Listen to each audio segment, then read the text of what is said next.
네, 복된 주일 이 시간에 여기까지 나오신 여러분들 위해 하나님의 크신 은혜가 함께하기를 진심으로 기원합니다. 아울러 여러 가지 사정으로 영상으로 예배에 참여하는 모든 분들에게도 동일한 은혜가 있기를 기원합니다. 1월 마지막 주입니다. 새해가 시작한 게 엊그제 같은데 한 달이 훌쩍 다 지나가 버렸습니다. 새해를 시작하면서 여러 가지 계획하고 또 기대하고 다짐하던 것들이 잘 지켜지고 있는지 되돌아보면서 마음을 다잡고 또 2024년도를 또 힘차게 또 하나님의 뜻 가운데 잘 지낼 수 있기를 기원합니다. 특별히 연초부터 해서 우리 성도들 가운데 아픈 사람들이 많이 있는 것 같습니다. 건강에 유의하시고 또 주님께서 주신 그 건강을 잘 활용해서 하나님을 기쁘시게 하는 일들 잘 감당할 수 있기를 부탁을 드립니다. 우리는 계속해서 이사야 말씀을 읽어나가고 있습니다. 이사야 말씀 결코 쉬운 말씀은 아닙니다. 그러나 어렵다고 해서 멀리할 것이 아니라 힘들고 어렵더라도 잘 붙들고 천천히 읽어라 하면서 이것이 말하고 있는 것이 무엇인지를 기대하고 잘 대할 때 주는 은혜가 풍성하다 할 수 있을 것입니다. 특별히 어린 친구들, 교회학교 친구들도 이 말씀이 어렵다, 힘들다만 생각하지 마시고 무슨 말씀인지 중요한 말씀들을 한 구절이라도 한 교훈이라도 잘 깨달을 수 있기를 바랍니다. 특별히 우리 교회학교 친구들 위해서 뒤쪽 편에 우리 형광펜을 준비해놨어요. 혹시 받으셨나요? 형광펜 있는데 중요한 말씀에 빨간 줄 또 파란 줄 이렇게 쳐가면서 말씀에 혹시라도 집중하지 못하면 또 같은 색의 그런 중요한 말에다가 파란 줄 또 빨간 줄 이런 쳐보면서 이것이 중요한 구절이다 이렇게 따라할 수 있으면 좋겠습니다. 집중해서 말씀을 잘 들어주시기를 부탁을 드립니다. 혹시 또 성인 장년부도 형광펜이 필요하시면 뒤쪽에 있으니까 사용하시기 바랍니다. 오늘 36장 앞에 자막이 잘못되어 있네요. 36장 1절부터 10절까지 말씀 읽었는데 아수르가 침공하는 내용이 나옵니다. 그러면 어떤 배경에서 아수르가 침공하고 있는지 내용을 또 다시 한번 정리하면서 살펴보고 오늘 말씀을 통해서 교훈받을 수 있는 것이 무엇인지 생각해 보도록 하겠습니다. 우선 이사야서를 읽을 때 그 배경을 함께 살펴보면 더 이해가 잘 된다라고 했습니다.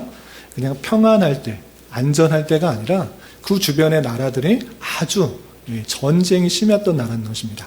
조그만 나라, 같은 민족끼리 모여서 살던 때가 지나서 이제 무기가 강력해져서 주변에 힘이 없는 나라, 군사력이 약한 나라들을 침범하는 그런 시대였던 것입니다.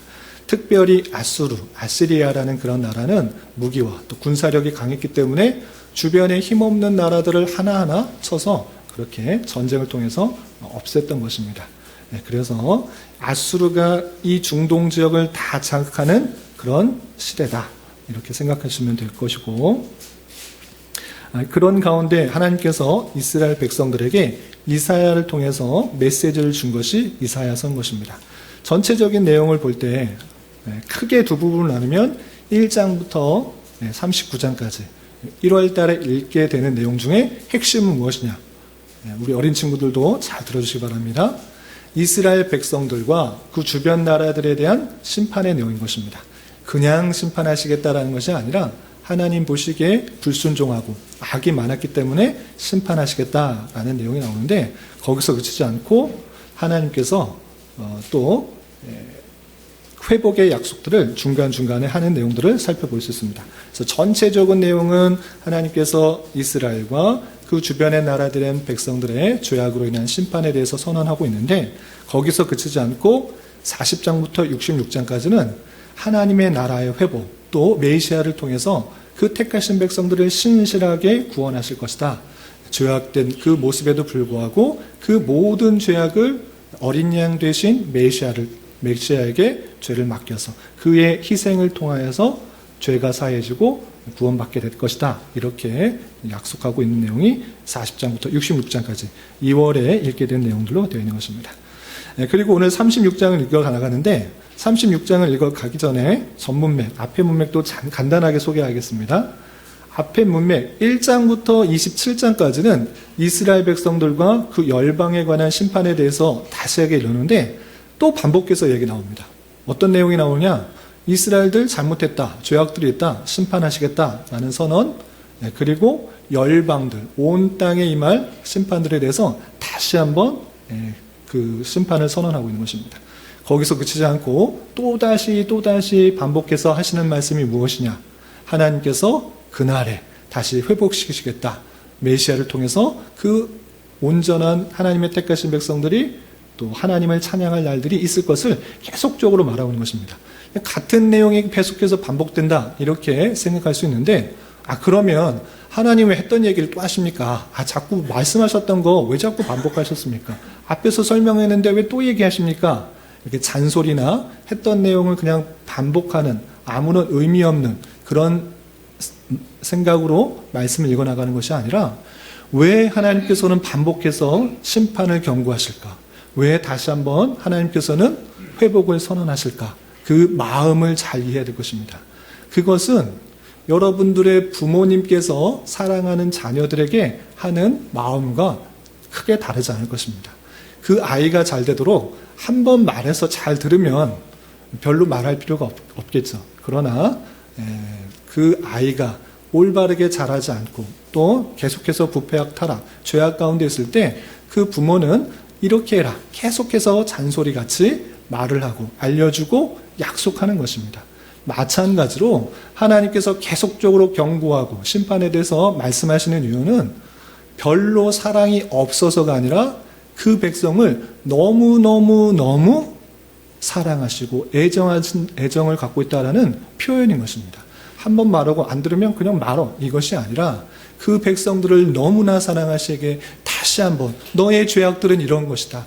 이 죄악들 어쩔 수 없이 내가 심판할 수밖에 없다. 그 죄악들에서 벗어나도록 계속적으로 경고하시는 것이고, 또 너희들이 믿어야 될 것은 열방과 어떤 도구가 아니라 하나님밖에 없다라는 것을 계속 말씀해 주시고, 너희들의 부패와 타락 속에서도 어쩔 수 없는 심판 가운데서도 내가 너희들을 택하였으니 구원하겠다, 이렇게 약속해 주시는 놀라운 하나님의 사랑과 애정으로 받아들여야 될 것입니다.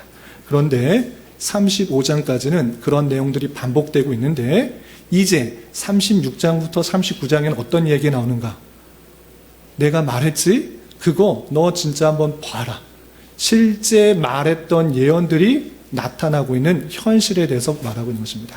계속해서 열방들에 대해서 공격을 받고 또 심판을 받는 그런 내용들이 예언으로만 그치는 것이 아니라 실제 눈으로 현장 속에서 어떻게 드러나고 있는지 36장부터 39장까지 나와 있는 것입니다. 그럴 때 아수르가, 간단하게 말씀드리면 아수르가 쳐들어왔을 때 하나님께서 약속하셔서 그 택하신 백성들을 신실하게 지켜가시는 그 하나님의 놀라운 말씀 실현의 현장을 36장부터 39장까지 보게 될 것입니다. 그런데 오늘은 36장 아수르가 침공하는 내용이 나오니까 그 부분에서 더 집중해서 살펴보고 교훈받을 것이 무엇인지 알아보도록 하겠습니다. 우선 36장 1절에서 보시면 아수르의 사네립이 예루살렘을 침공한 내용이 1절 이하 3절까지 나오는데, 먼저 언제 아수르가 침공했는지 1절 말씀 같이 한번 읽어보겠습니다. 시작. 히스기야 왕 14년에 아수르 왕 사네립이 올라와서 유다의 모든 견고한 성을 쳐서 취하니라. 그 파란색 글씨는 파란색 줄로 쳐주시면 그러면 더 좋습니다. 제가 나름 의미를 가지고 파란색, 빨간색 이렇게 나누고 있으니까 그렇게 좀 같이 치면 좋겠습니다. 어린 친구들은 그런 거 따라하면서 요게 중요한 것이구나 이렇게 좀 따라오시면 좋을 것 같습니다. 히스기 왕 14년, 그러니까 유다의 왕 중에 히스기 왕이 있는 것입니다. 히스기 왕 14년에 아수르의 왕 사네립이 유다의 모든 견고한 성을 쳐서 취하였다, 이렇게 됐습니다. 먼저 히스기야 왕에 대해서 혹시 모를까봐 우리가 이사야 계관을 살펴볼 때 잠깐 보았던 그 이스라엘 왕들의 연대를 잠깐 보겠습니다. 솔로몬 때 이후에 북이스라엘과 남유다로 나눠져서 북이스라엘의 19명의 왕과 남유다의 20명의 왕이 쭉 내려오는 것입니다.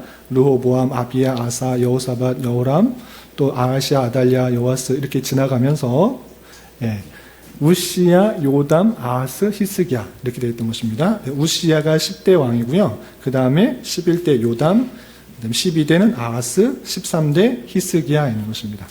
그랬더니 요 표를 봤더니 아주 예리해요. 어른들은, 장년들은 잘 살피지 못했는데 교회 학교 친구들 중에 한 명이 물었어요. 아니 목사님, 왜 왕이 겹치게 되어 있습니까? 왕이 끝나면 그 다음 왕이 돼야지 왜 겹치게 이렇게 표현했습니까? 아주 날카롭게 질문을 하더라고요. 교회 학교 친구들이. 어른들보다 훨씬 낫습니다. 이것은 살았던 통치 연도를 표현한 것이 아니라 살았던 때를 기억하는 것입니다. 그래서 아하스 왕이 죽자마자 딱 태어난 게 아니고 아하스 왕이 살았을 때 그의 아들 히스기야가 있었던 것입니다. 그래서 아하스가 죽고 히스기야 왕이 될 때는 25살 때 왕이 오르고 29년 동안 통치를 한 것입니다.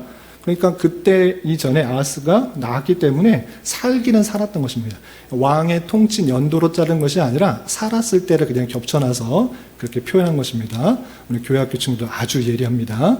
이사야는 우시야부터 히스기야 때까지 통치가 아니라 하나님의 말씀을 전했던 선지자였던 것입니다. 히스기야 14년 때라고 하고 있는 것입니다. 그래서 히스기야의 통치 연도를 보시면 여러분들 큰 교환에 있는데 BC 716년부터 687년까지 29년 동안 다스렸던 것입니다. 그럴 때 14년이기 때문에 대략적으로 BC 701년, 2년 이 정도 때 실제로 있었던 것입니다. 그런 세계사 연대, 세계사의 아수르의 침공 연대를 보면 아주 더 자세하게 나옵니다. 어쨌든 정확하게 히스기야가 즉위한 지 14년 때, 그러니까 39살 정도 되었을 때 있었던 일을 말하고 있는데, 아수르라는 나라가 계속해서 북쪽에서 북이스라엘도 그 사마리아 성과 그 북쪽에 있는 많은 성들을 다 제압하고, 또 아람이라는, 다메섹이라는 그 큰 나라도 다 제압을 하였던 것입니다. 그래서 그 두 나라를 없애고 가만히 있었던 것이 아니라 힘이 있으니까, 능력이 있으니까, 군사력 세니까 조금만 나라 우습게 여기고 계속 밑으로 내려오는 것입니다. 그러다가 남유다의 견고한 모든 성을 취하고 이제 어떤 성만 남았다? 유다 왕이 거하는 예루살렘 성, 그 하나만 남은 것입니다. 그 하나만 남았을 때 그 아수르의 사네립 왕이 그 유다 예루살렘 마지막 남은 하나 성을 점령하기 위해서 자신이 직접 가는 것이 아니라 자신의 부하 중에 한 사람, 군대 장관 랍사게라는 사람을 통하여서 그 성을 차지하려고 계속적으로 하는 것입니다. 2절부터 3절 계속 읽어보겠습니다. 시작.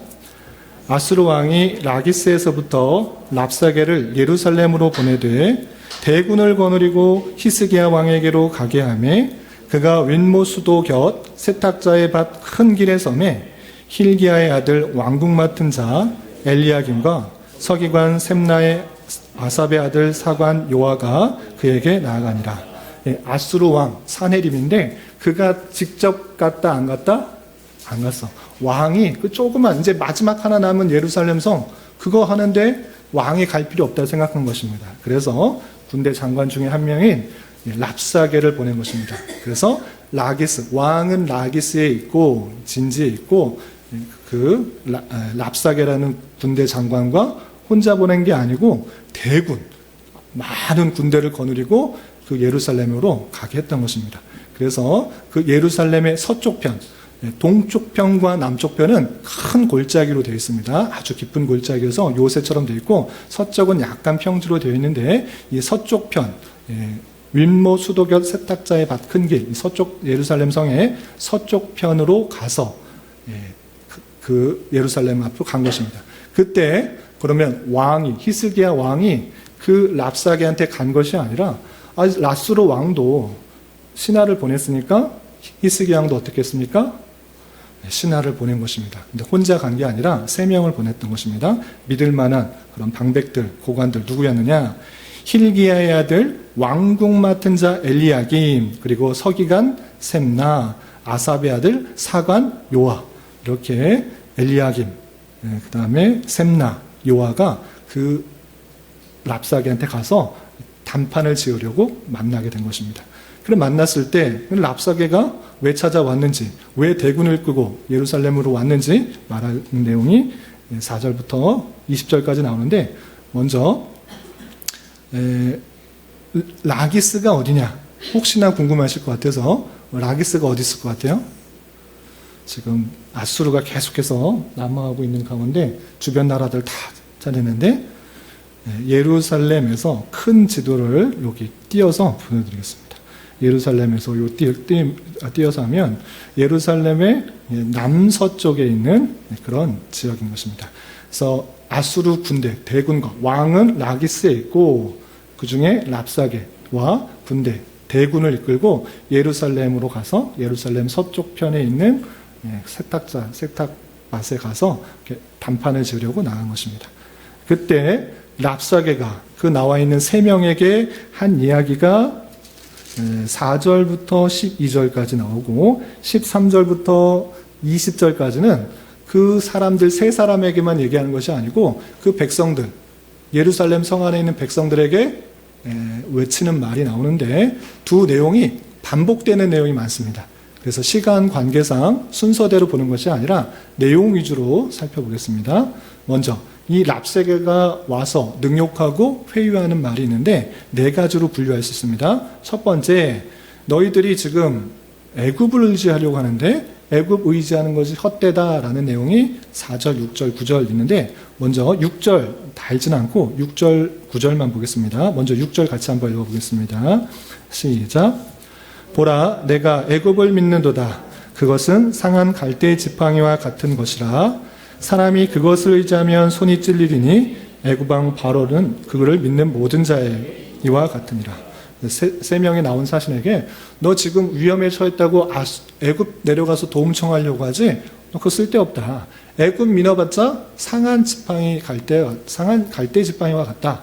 그걸 잡고 있다가 의지가 되는 것이 아니라 부러져서 오히려 손 다친다. 그러니까 애굽을 의지하라는 것입니까? 의지하지 말라는 것입니까?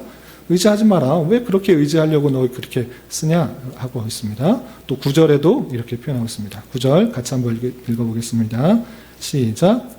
그런즉 내가 어찌 내 주의 종 가운데 극히 작은 총독한 사람인들 물리칠 수 있으랴? 어찌 애굽을 믿고 병거와 기병을 얻으려 하느냐?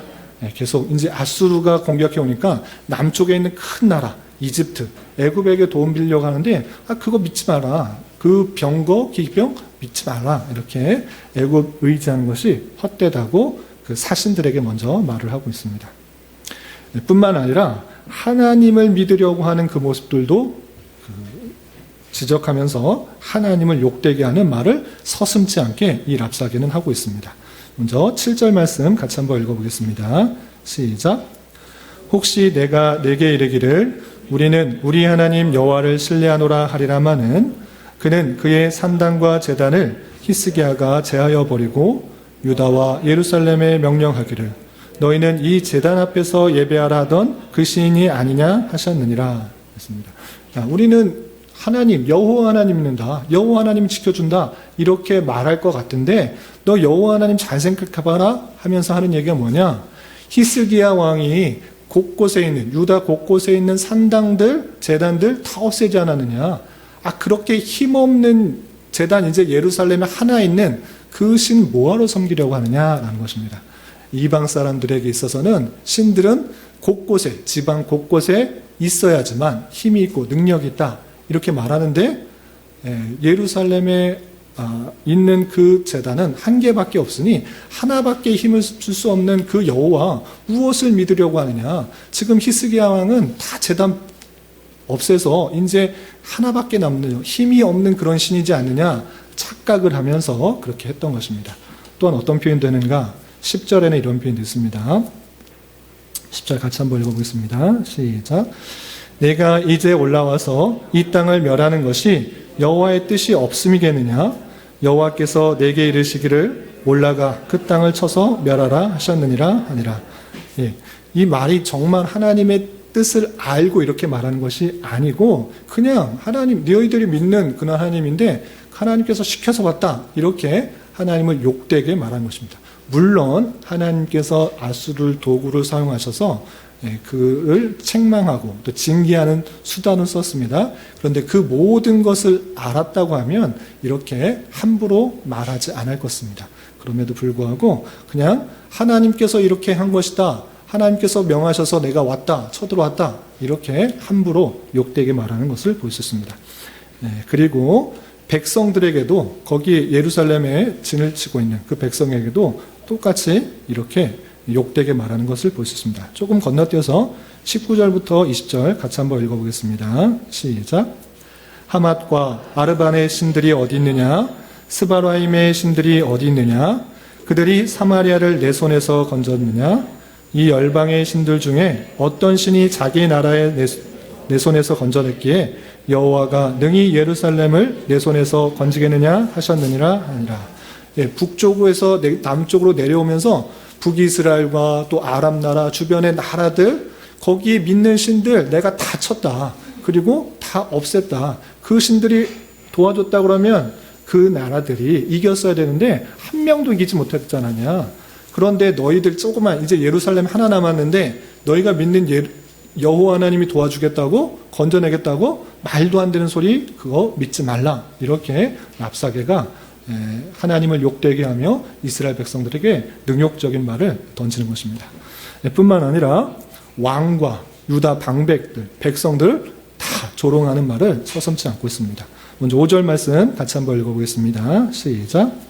내가 말하노니 내가 좋게 싸울 계략과 용맹이 있노라 함은 입술에 붙은 말뿐이라. 내가 이제 누구를 믿고 나를 반역하느냐? 내가 우리랑 싸울 수 있다고? 우리 용맹 있다고? 입에 발린 말뿐이다. 실제 한번 걸어보자. 이렇게 무시하고 조롱하는 것입니다. 또 8절에는 이런 표현도 있습니다. 오늘 8절 같이 읽어보겠습니다. 시작. 그러므로 이제 청하노니 내 주 아수르 왕과 내게 하라. 내가 내게 말 2,000피를 주어도 너는 그 탈자를 능히 내지 못하리라. 내가 말 2,000피를 줄게. 우리가 갖고 있는 것 중에 말 2,000피를 줄 테니까 거기 타서 우리 공격해봐.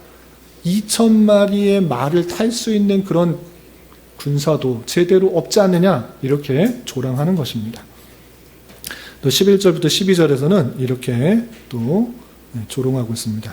우리 12절만 읽어보겠습니다. 시간 관계상 12절 함께 읽어보겠습니다. 시작. 랍사가이가 이르되 내 주께서 이 일을 내 주와 내게만 말하고 나를 보내신 것이냐? 너희와 함께 자기의 대변을 먹으며 자기의 소변을 마실 성위에 앉은 사람들에게도 하라고 보내신 것이 아니냐 하더라. 3명의 사신이 그 랍사에게 부탁한 거야. 뭘 부탁했느냐? 제발 우리나라 사람 말로 하지 마라. 우리 말로 하면 다 알아듣고 막 위축되고 조롱받은 것에 대해서 상심하니까 제발 아람 방언으로 너희 나라 말로 해라. 그렇게 하면 우리 예루살렘에 있는 유다 백성들이 위축되지 않고 낭망하지 않는다. 이렇게 부탁을 했더니 랍사게가 뭔 소리냐? 내가 너희들 3명하고 말하려고 이 땅에 여기 왔느냐? 아니다. 너희 전체 사람들하고 함께 말할 것인데 그 사람들은 어떻게 할 것이냐? 자기의 대변을 먹으며 소변을 마실 성위에 앉은 사람들에게도 똑같이 말하려고 내가 왔다. 나는 아람말로 말할 한 거 아니다. 나는 너희들이 알아듣게 그렇게 조롱하고 또 회유하고 능욕하려고 한다. 이렇게 하는 모습을 볼 수 있습니다. 이렇게 방백들에게 무시하고 조롱하고 능욕하는 말뿐만 아니라 백성들을 회유하는, 마음을 이끌고 항복을 이끌게 하는 그 말도 하는 것을 볼 수 있습니다. 여러 표현 중에 16절과 17절만 같이 한번 읽어보겠습니다. 시작. 히스기야의 말을 듣지 말라. 아수르 왕이 또 이같이 말씀하시기를 너희는 내게 항복하고 내게로 나오라. 그리하면 너희가 각각 자기의 포도와 자기의 무화과를 먹을 것이며 각각 자기의 우물물을 마실 것이요 내가 와서 너희를 너희 본토와 같이 곡식과 포도주와 떡과 포도원이 있는 땅에 옮기까지 하리라. 그 백성들에게 이스라엘 사람들이 알아들을 말로 말을 한 것입니다. 너희들 애굽 믿지 마. 히스기야 말 믿지 마. 방백들 믿지 마. 어떤 신이 지금 그 백성들을 구했냐? 여호와 하나님도 구할 수 없다. 그런데 이제라도 항복하면 너 포도주 먹고 무화과 먹고 너 마실 물 충분히 먹을 것이다. 이렇게 갇혀서 포위돼서 가만히 있으면 너 이따 대변 먹고 소변 먹고 굶어 죽어. 그러지 말고 지금이라도 항복해라. 항복하고 나오면 평안히 먹을 수 있고 또 이 아수르 본토 가서 평안히 잘 살 수 있다. 그럴 테니 항복해라. 이렇게 백성들을 조롱하고 또 능욕하고 회유하는 것입니다. 그럴 때 이스라엘 백성들의 반응은 어땠는가? 마지막에 21절과 22절에 간단하게 이렇게 표현하고 있습니다. 21절 백성들 전체, 그 성 안에 있었던 백성들이 어떻게 반응했는지 21절 같이 한번 읽어보겠습니다. 시작. 그러나 그들이 잠잠하여 한 말도 대답하지 아니하였으니 이는 왕이 그들에게 명령하여 대답하지 말라 하였습니다. 한 말도 대답하지 않았어요. 막 무시하기도 하고 조롱하기도 하고 회유했는데 그것에 대해서 받아친 것이 아니라 아무 말 하지 않고 잠잠했다라는 것입니다. 그리고 그 모든 것을 들었던 방백들 3명의 고관들이 어떻게 했는지 마지막 21절 함께 봉독합니다. 시작. 그때 힐기야의 아들 왕국 맡은 자 엘리야김과 서기관 셈나와 아삽의 아들 사관 요아가 자기의 옷을 찢고 히스기야에게 나아가서 랍사게의 말을 그에게 전하니라.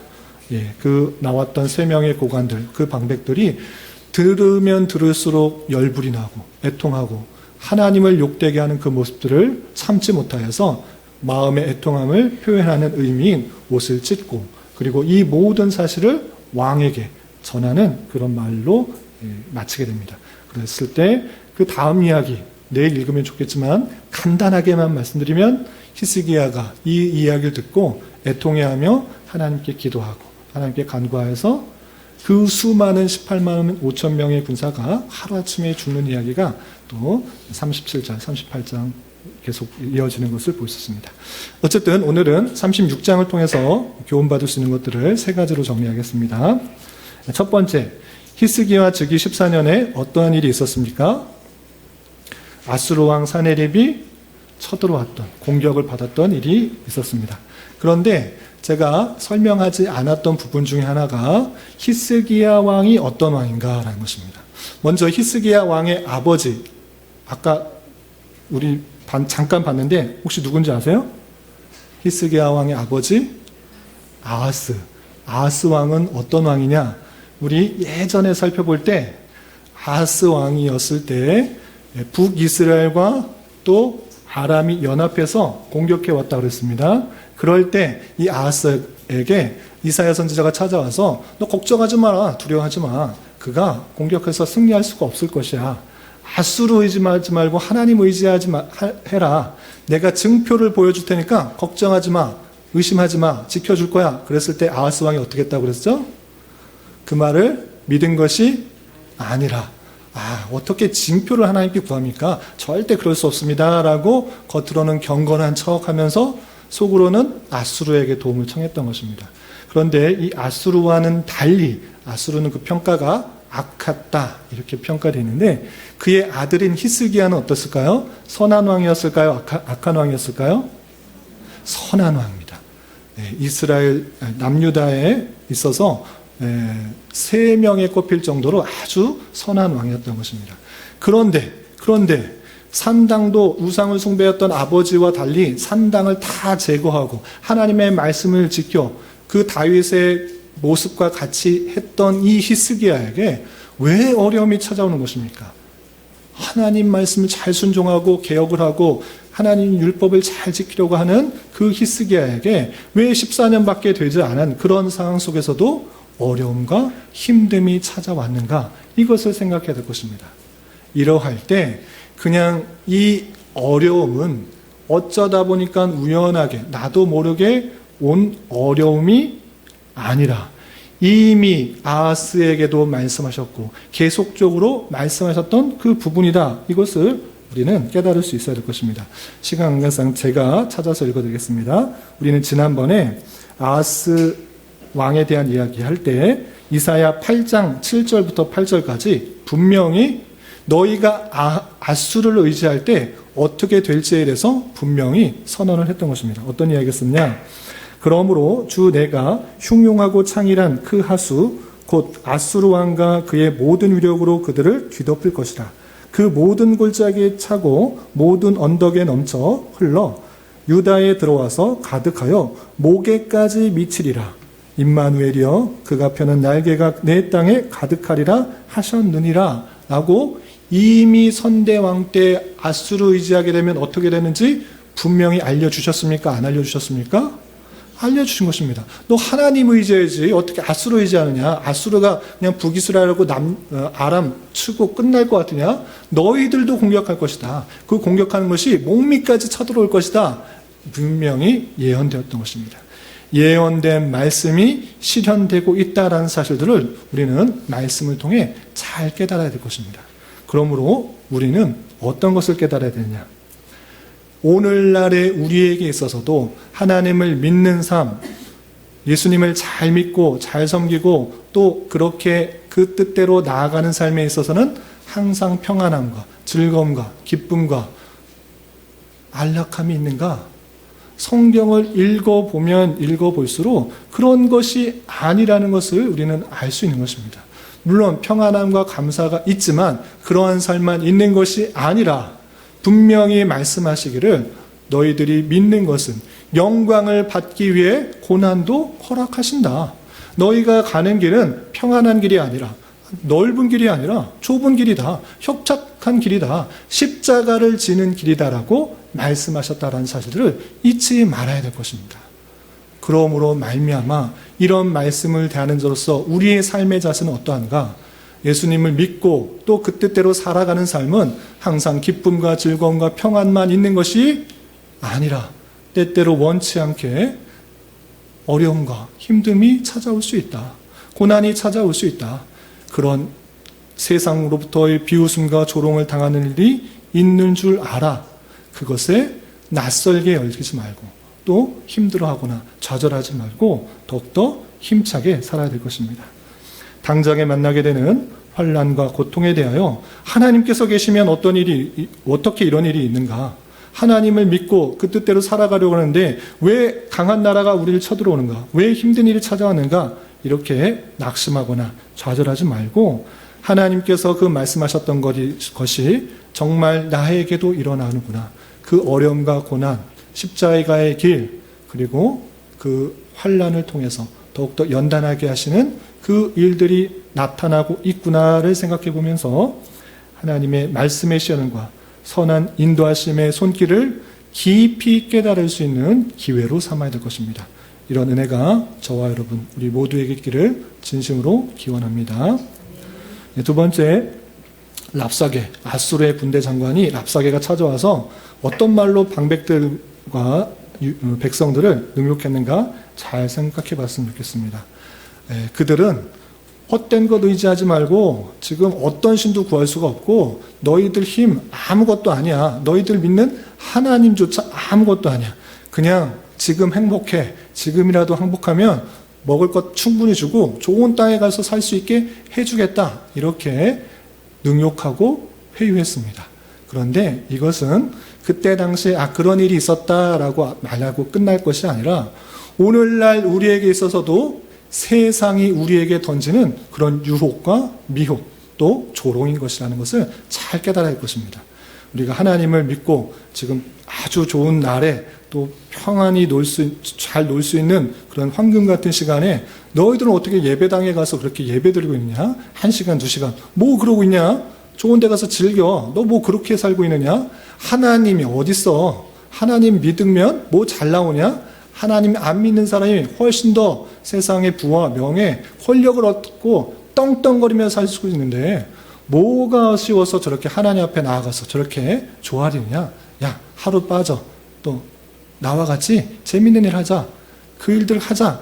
이런 식으로 세상은 계속적으로 유혹하고 능욕하고 또 회유하며 우리를 신앙에서 이탈하도록 할 것입니다. 이러한 것이 세상이라는 것들을 잘 알고 우리는 어떻게 대처할 줄을 잘 알고 살아가야 될 것입니다. 우리가 사는 세상에서는 강한 것만이 살아남고 약한 것들은 무시되거나 도태되기 마련입니다. 그러나 그 강함이 있을지라도 하나님의 일반 은총 가운데 베풀어 주신 은혜이며 그것은 하나님의 도구로 쓰임받는 것을 잘 깨달아야 될 것입니다. 그러나 그렇게 깨닫지 못하고 교만하고 하나님의 영광을 가리우고 능욕하는 것들은 필경 망하게 된다는 것을 하나님의 말씀을 통해 우리는 온전히 깨달아야 할 것입니다. 다시 한번 말씀드리지만 우리가 사는 세상은 우리의 온전히 신앙을 붙들게 하기보다는 조롱하고 무시하고 회유하고 여러 가지 어렵게 만들 수 있을 것입니다. 그런 상황에 너무 낯설게 여기지 말고 위축되지 말고 바른 자세로 나가야 될 것입니다. 그런 저와 여러분 되시기를 주님의 이름으로 부탁을 드립니다. 그럼 그런 세상, 그런 환경에 만났을 때 어떤 자세로 해야 되는가? 그것에 대한 도움이 조금 남아있는 것이 마지막 그런 말씀이었던 것입니다. 랍사게가 그렇게 무시하고 조롱하고 회유하고 능욕했는데 그 백성들의 반응, 그리고 그 방백들의 반응은 어땠습니까? 그런 말에 들어서 너는 짓거려라. 너 마음대로 말해봐. 나는 잠잠한다. 아무 반응도 하지 않은 것입니다. 그렇게 욕해? 나도 너가 똑같이 욕해볼까? 너 믿는 아수르 왕, 또 어떤 왕인데, 어떤 신인데 똑같은 방식으로 받아치는 것이 아니라 잠잠하고 아무 말도 대답하지 않았던 것입니다. 그리고 그 고관들은, 그 방백들은 그 말에, 하나님을 욕하는 그 말에 애통하며 가슴을 찢는 마음으로 옷을 찢고 또 히스기야의 말을 전달했던 것입니다. 이런 반응은 단순히 아수르에 대한 굴복을 말하는 것이 아니라 또한 인간적이고 세상적인 방법으로 그들에게 똑같이 대하는 그런 방식이 아니라 오직 하나님의 도우심과 하나님의 말씀과 역사심을 보기 위한 방편이었다라는 것입니다. 그렇게 세상 사람들이 무시하고 조롱하고 회유한다고 해서 똑같이 받아치는 것이 아니라 이 사실을 통해서 하나님께서 원하시는 것들이 무엇일까? 혹여나 정말 내가 하나님을 의지하지 않고 애굽을 의지한 것은 아닌가 생각해 보면서 내 자신을 바꾸는 기회, 또 하나님께서 이 어려움을 도대체 왜 주셨고 어떻게 사용하셔서 하나님을 보게 하실 것인가를 깨닫는 수단으로 삼아야 되는 것입니다. 당장에 견디기 힘든 어려움과 모욕들이 있다고 할지라도 우리는 먼저 하나님의 뜻을 묻고 그것에 따른 온전한 반응을 보여야 될 것입니다. 세상에서 당한 방법 똑같이 갚아주리라, 똑같이 분노하리라 이런 방식이 아니라 먼저 하나님께 나아가고 또 그 말씀을 들으려고 하는 것이 선행돼야 된다는 것입니다. 그것을 통해서 세상을 바꿔가기보다는 내 자신이 혹여나 그런 잘못은 없는지 또 불의에 타협한 모습은 없는지 하나님을 온전히 믿지 않았던 모습은 없는지 되돌아보고 정의롭고 또 이웃을 사랑하는 마음과 하나님을 영광을 돌리려고 하는 그 마음에 내 자신의 변화부터 만들어 나가야 되는 것입니다.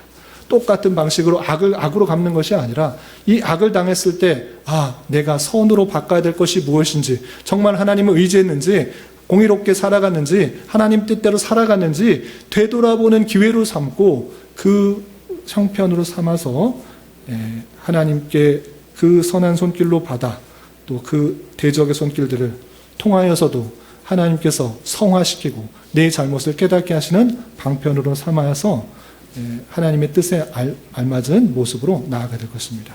이런 삶을 살 수 있는 저와 여러분 되시기를 주님의 이름으로 부탁을 드립니다. 기도하겠습니다. 하나님 아버지 감사합니다.